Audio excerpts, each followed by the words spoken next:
Well, hello you wonderful people, and welcome back to my office. If you're a regular viewer, welcome back. I thought it was time to do a more kind of back to basics, what's happening today kind of video. There's been so much drama going on recently and, lots of stress. Let's get back to selling stuff, talking about what we're doing, talking about what's being listed and what's selling. And for me right now, that is vinyl. I have been sorting out my own collections and the rest of that job lot of vinyl you may have seen going back a few months and getting it listed. And the stuff is flying out. I've still got some stuff to list. There's a little bundle of Rod Stewart down there that I was about to photograph and put on. But let me share some of the stuff that's going out today. We've had a few really nice orders. Hang on, you can barely see me. Let's move that down. There we go. I listed a load of Erasure 12-inch singles. Did one really big job lot and a load of smaller job lots. Had a conversation with a chap this morning who wanted to combine some of the bundles and make me an offer on the lot. So we kind of agreed a price in principle, and then I said I think the easiest way for me to do it will be to adjust the big bundle to include the extra bits you want, and I'll put the price up to what you're offering, and then you can just buy that listing. So I did that, and he's just bought and paid for it. So this bundle, if we bring you down here, this stack is all going out for £140. Like I said, it's all Erasure. So we have some nice import stuff. We have this really nice triple pack.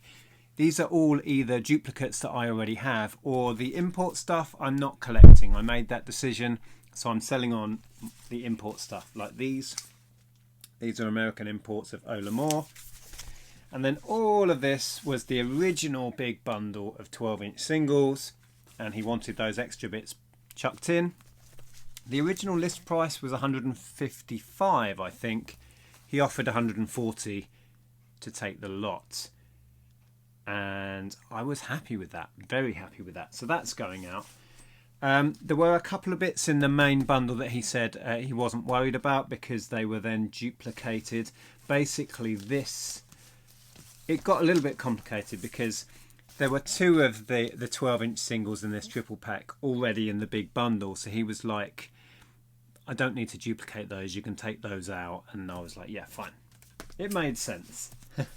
So that's gone. Really happy with that. And then in a similar vein, some Depeche Mode bundles. This, just before I started filming, this sold. So we've got Personal Jesus, Enjoy the Silence, and Policy of Truth on 7s. They went for 20.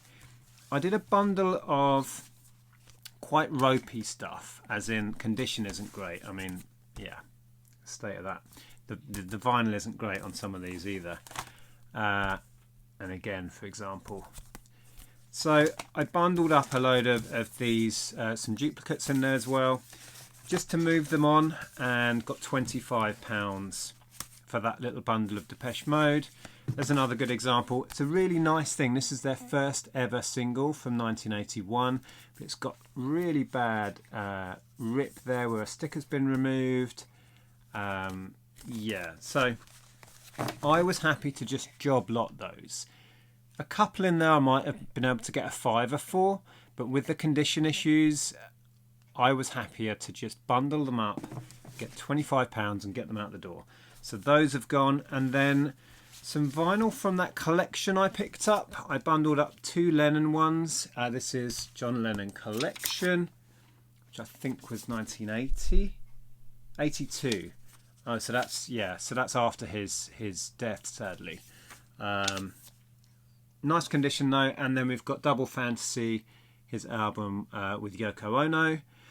Not much value in them, really common things. So I let those go at £15 a pair. I'm sorting through the rest of the vinyl and finding some interesting stuff. This surprised me. It's Billy Joel, Greatest Hits. So double album, gatefold. I'm going to shoot for about 30 on that. It did surprise me. I thought that would be quite a common thing, but there seems to be a lot of demand for it. I'm going to throw in an Innocent Man LP with it, because this doesn't have any real demand seemingly. So to just sweeten the deal, I'm just going to chuck that in. So that should be a nice listing. I'm going to list this Tusk Fleetwood Mac. Again, nice double album. I do like Fleetwood Mac, but I've never had this album before, and I put it on yesterday, just wasn't getting into it. Perhaps I haven't given it enough time, but I'm going to list this one. I need to do some research on that and get a price. And then another one of interest, just quickly, was this UFO. Again, it's a gatefold. Really cool artwork. So it's a live album. And I'm going to go for 20 on that.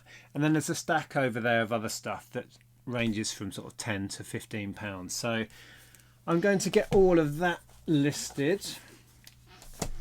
But I'm really pleased that it's selling. I'm pleased the Erasure and DM stuff is selling quickly.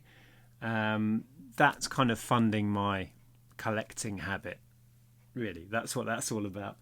The other thing I've been up to, if you come down here, you will have seen recently we've had issues with eBay, and it really made us think about exploring other reselling opportunities a bit more. So with that in mind, there's a bundle of media here, a load of DVDs, a stack of CDs, a splattering of games that are nothing special. These are actually going separately. That's a bundle of Friends, 1 to 10. I'm going to put all of that onto Facebook, and I think I might try Spock again. I experimented with Spock but didn't have a whole lot of joy with it. But that normally I would take to a boot sale or just send straight to charity, but I'm going to experiment with Facebook and just put a big bundle of media on, see how we get on. So Facebook Marketplace and a few local seller groups on Facebook, and see what joy we get back from those. So that one big media bundle is going to go on as is, and then the Friends set of 10. You can sell that Friends set quite easily on eBay. It does have a value, but that just has condition issues. I think they would all play fine, but the discs are all a bit, a little bit ropey to say the least. I'm happy to take cash in hand through Facebook. I don't think there'll be any comeback on it. They're not that bad, but I wouldn't feel comfortable selling those on eBay and having the comeback through eBay. So that's my little Facebook experiment and Spock. I will let you know how I get on with those. Okay, it's quite a while later now. I've just been finding a box, a sturdy enough box to put this big lot of vinyl in. I dropped off a load of orders earlier, but I've left the vinyl to sort out now, and we've had a load of other orders since, so I've just done those, which I will drop off with this lot tomorrow. But yeah, shipping the vinyl, so this should be plenty big enough. A 12-inch record. Let's have a look at the size. Yeah, see, there's going to be a good board around it, a lot of depth, so I can pad the whole collection. So that is ideal for that. We had another order in of an Erasure 12-inch. This went for £12. It's a double promo. Not particularly valuable, and it would have been worth more if it wasn't for the significant damage to the sleeve.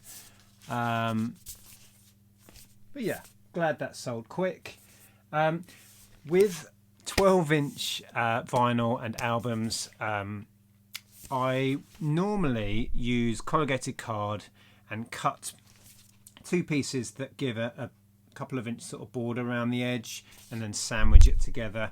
I've never had any problems with that, but because I've been collecting a lot recently, I've been gathering these envelopes, you know, LP specifically designed envelopes. This isn't a great one. This is very flimsy, so I have pre-prepared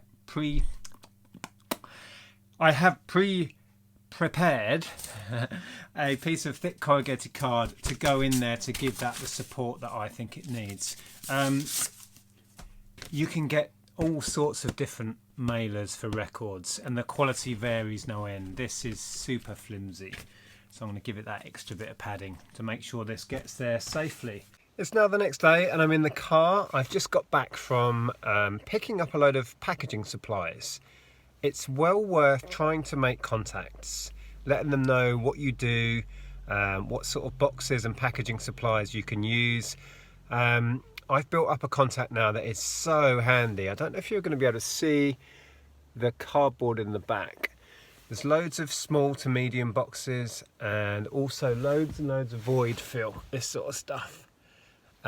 It's a lady who works, I think it's a veterinary surgery, and she saves all of the packaging from all of the medical supplies and stuff that come in. I spoke to her this time. She was asking me what sort of size boxes are the best, so I was saying small to medium boxes are ideal because most of the stuff I send out is fairly small, so she's going to try and lean what she brings home to that sort of size. But yeah, just endless stuff. So it is well worth letting people know what you do, right? And they can save for you bubble mailers, boxes, packaging supply, all that stuff, and it gets it recycled, which is fantastic. So for today's video, I like to find an old video and link it. I will find an old charity shop hunting video. I know I'm missing browsing in charity shops. I know Andrea is, and many of you are. April the 12th, I believe, we may get charity shops opening up again here in the UK, so we can all go and rummage again. But for now, have a look at that video, enjoy it, and I'll see you soon. Bye for now.